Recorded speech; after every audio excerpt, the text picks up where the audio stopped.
Hey, what's up guys? Jerry here, aka Barnacules, and today we're going to be reviewing a new device from DJI called the OSMO Mobile. Now, in a nutshell, this is a gimbal stabilized platform for your iOS or Android device. Sorry, Windows Phone. But it works by holding your camera completely stable so that you can take long exposed pictures or very, very smooth panning video, even if you drank a ton of coffee or suffer from ADHD like I do. Now, the reason I reached out to DJI to send me this product for review is because lately I've been creating a video series called Freegasm for you guys where I tell you about where you can get free games online, and I produced that entire video series with my iPhone. I shoot it, I edit it in Adobe Clip, and I publish directly to YouTube without ever using a PC. But the number one complaint that I received in the comments is that the video was very jumpy because I was hand holding the phone and I was also covering up the microphone, and I was really jittery because I'm usually amped up on a lot of caffeine, and it was becoming a problem. So this seemed like the logical solution for that. Now you might be wondering, why don't you just use the Osmo, which is this guy right here in the original product that DJI created that has a removable camera on it from the Inspire 1 drone. It's a Zenmuse X3, or you can put the more expensive X5 camera on it if you want DSLR quality video, but it's a lot more expensive. And the other problem is it connects the video feed, the live video feed, to the phone over 802.11 wireless networking, which means the bandwidth pretty much constrains the video quality dramatically, and you get quite a bit of lag on the video, which can make it very, very tricky when you're shooting stuff that's quickly moving. Now, what I like about the Osmo Mobile is it uses your cell phone, which means the front camera, the rear camera, and the microphone of your cell phone are basically providing the whole multimedia experience. All the Osmo is doing is providing the stabilized platform and utilizing some of the features of the phone to give you some extended functionality. Now, the beauty of the Osmo Mobile is it connects to your device over Bluetooth. It does not require an 802.11 network connection, which causes a lot of problems when you're dealing with iOS because you have to go into settings each time and join the network and then go into the DJI Go application when you're using the Osmo. On the Osmo Mobile, it syncs up instantaneously with your Bluetooth. Every time you turn it on, there is literally no wait at all, and you get all of the features and functionality, which I'm going to show you in this video. So the way the device works is you download an application called DJI Go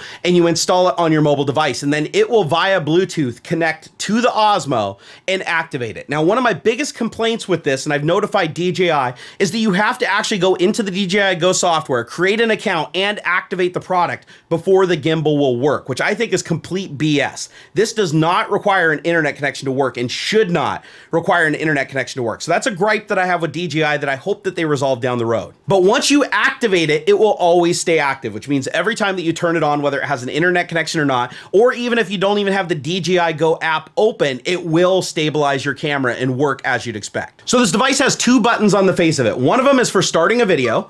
You push the button and now it's recording a video in the DJI Go application, and then you can push it again to stop the video. Or if you'd like to take a picture, you can switch to photography mode and you can push the photo button and it just snaps a picture. Or you can hold it down and snap multiple pictures.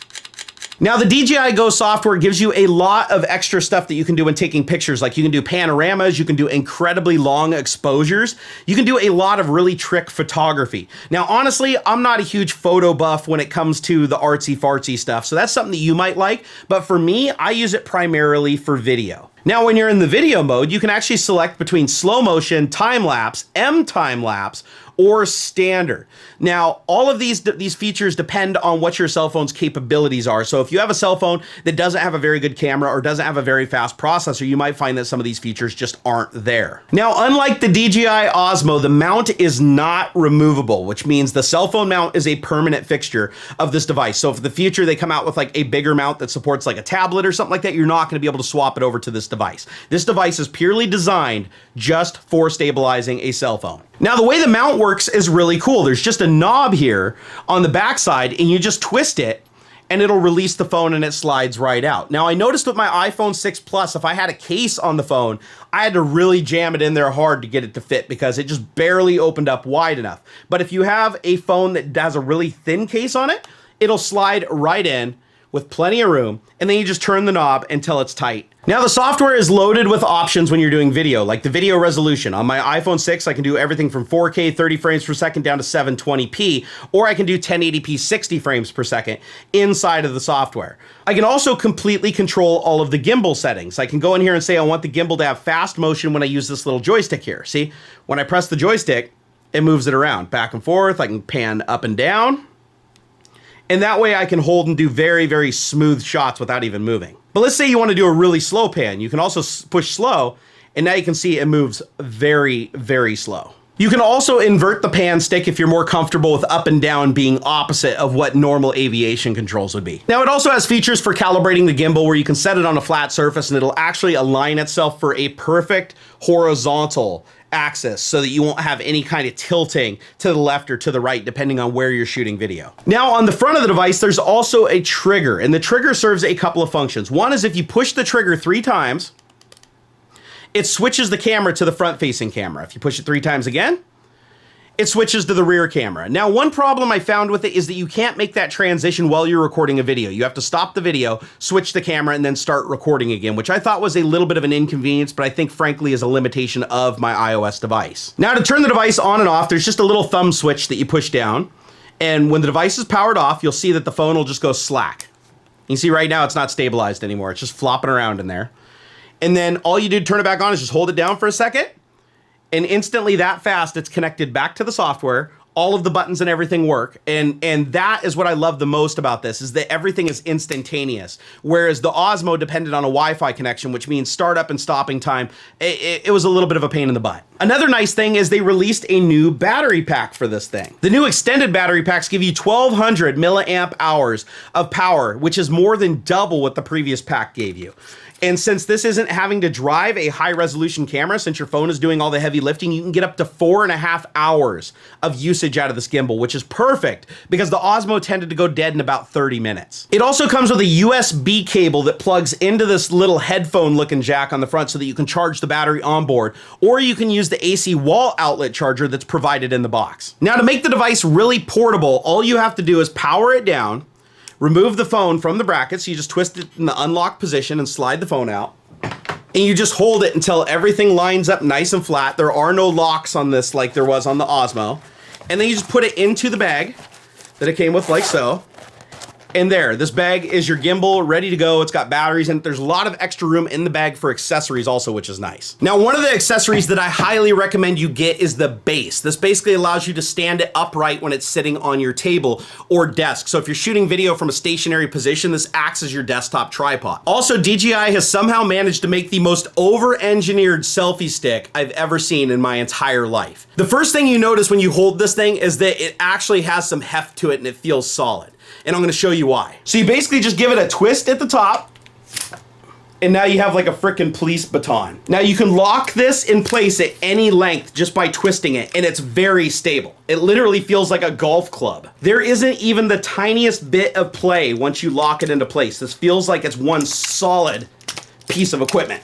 Now, when it's fully extended, it's about 3 feet long, which means it can actually be used as a monopod. Now, in addition to connecting to the Osmo up here, it has a standard thread on it, so you can literally put any camera you want on this selfie stick. They call it the extension rod, but I'm sticking with selfie stick. I'm pretty sure if you take this to Disneyland, they're gonna take it away from you. Now, another accessory that they sent here is the tripod base. Again, completely over-engineered. Both of these are all metal, and they feel very, very heavy and sturdy in your hands. Now, I love this. Check this out. So what happens is these little legs fold out like this, and you basically have a tripod right here that you can actually thread any camera onto, or you can take the extension rod. DJI has thought about making all the accessories work together.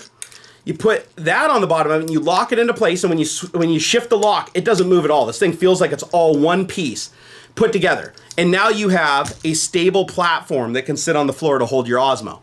But if you don't trust it, you can also fold out the legs again, and it gives you a massively wide base, so nothing's gonna knock this over. And now you have a selfie stick that's gimbal stabilized, or you can have it sit at a uniform location like a conventional tripod. Now I was thinking to myself, why do you need a gimbal on a tripod? The whole point of a tripod is to hold a camera stable, but let me show you the feature that this thing has that I like the most. Okay, so I'm gonna go ahead and touch my face. And now it's gonna track me around the room. You can see I can get down here on the floor, I can stand up, and it's gonna track my face no matter where I go. So if I'm shooting video solo, I can actually have this like a little virtual cameraman.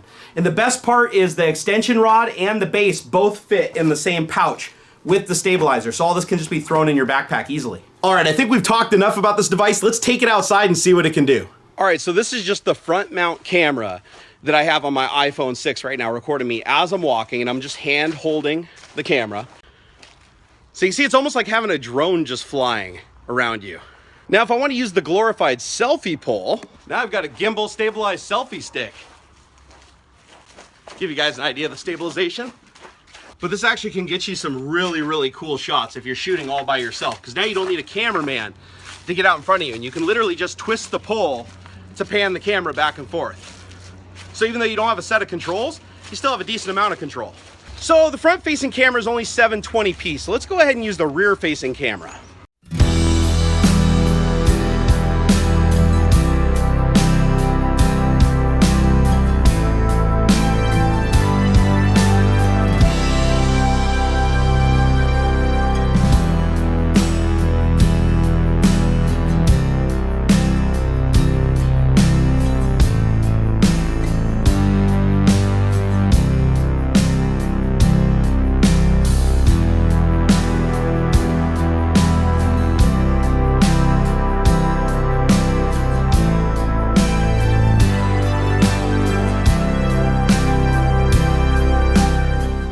Okay, so now I just have the camera sitting on a tripod, and I told it to lock onto my face. And as you can see, I can just walk around and have it track me.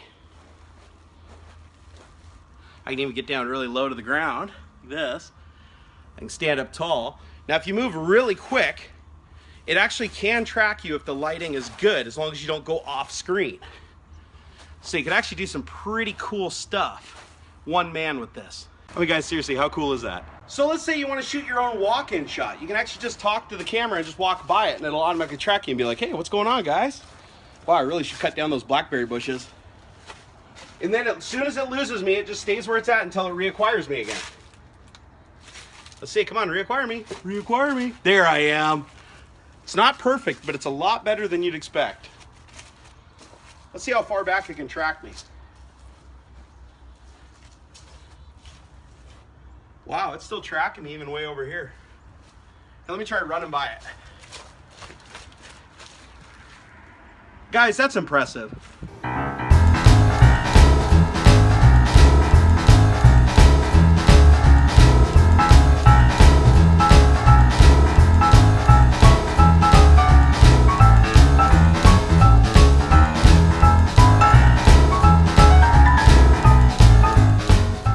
So guys, in a nutshell, this is actually a very handy device if you want to produce YouTube videos, you want to produce vlogs, or you want to use it as a tool of just taking smooth panning B-roll of objects close up or outside far away. The further you are away from the object, the more stable things become. Even with a 3-foot selfie stick attached to this, you could see that the video was incredibly fluid as I was walking around, and I wasn't even trying to hold it stable, I was just holding the stick and walking. Now, I love the build quality on the device. Everything up here holding the phone is aluminum, so there is literally no play in any of it once you ratchet it down. And I like using the knob to loosen and tighten the grip on the cell phone with the rubberized mounts, because it doesn't damage the cell phone and it gives you a lot of confidence in the grip on it, because you do not want your cell phone flying out of here while you're doing chicken head impressions.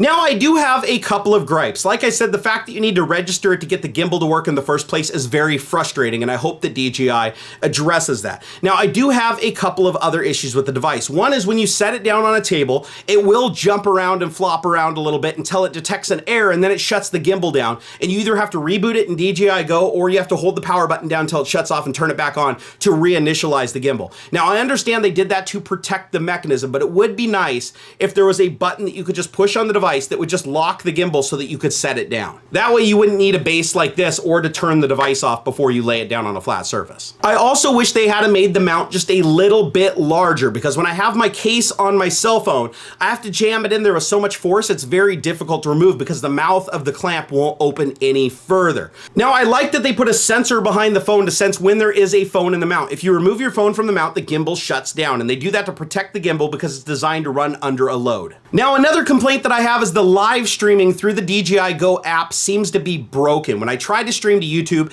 it did stream, but it named the stream incorrectly, and the video feed said that it was 720p when I selected HD, but it was clear that the video being encoded and set was being upscaled from 480p, and it just looked terrible. However, if you go create a Periscope or you stream directly to Facebook from the Facebook app, the video quality looks phenomenal, just as if you were just using your cell phone, yet you still get the gimbal stabilized functionality, which is nice, but you lose the tracking. So if you're doing a stream where you want it to track your face around, you need the DJI Go app to do that. So I really hope that DJI invests some more time in the live streaming capabilities and gets it to where the quality is very, very high and it can support some high bitrate streaming. Because right now it seems like it's more geared towards 4G LTE style streaming, which is really low bandwidth. But the nice thing about this connecting to the phone via Bluetooth is that it leaves the Wi-Fi connection open so you can live stream at much higher bandwidth. But all in all, I have to recommend the device. It's amazing for $299. It allows you to take very stable video between the tracking feature in the DJI Go app and the ability to natively use it in the other apps like Adobe Clip. It's very easy to create videos, edit videos, whether you use Clip or iMovie, and upload them to YouTube without involving a computer at all. As a matter of fact, I'll have a link to the free game video that I just did a couple of hours ago so that you guys can see I shot that entire thing with Adobe Clip using this image stabilization. So if you guys have any questions or comments to add, please leave them below or come over and tweet me. I am at Barnacules over on Twitter and Instagram, and I do a lot of stuff on Twitter and Instagram. So if you guys enjoy my content, come over there and see a lot of stuff that goes on behind the scenes and a lot of stuff that doesn't even make it to videos. Also, before I wrap this video up, I wanted to let you all know I started a new YouTube channel called Nerdgasm. And Nerdgasm is all about me driving other people's expensive and exotic cars that I could never afford myself, purely for my own joy and sharing the experience with you. So if you guys want to check that out, it's youtube.com/Nerdgasm, and I will also have a link along with everything else in the video description. If you guys would like to buy one of these DJI OSMO mobiles, I know that you won't be disappointed, and my link is down in the video description for Amazon. And if you use that link, you actually help out the channel and you give Jerry a very Merry Christmas. Well guys, I hope you enjoyed this video, and until next time.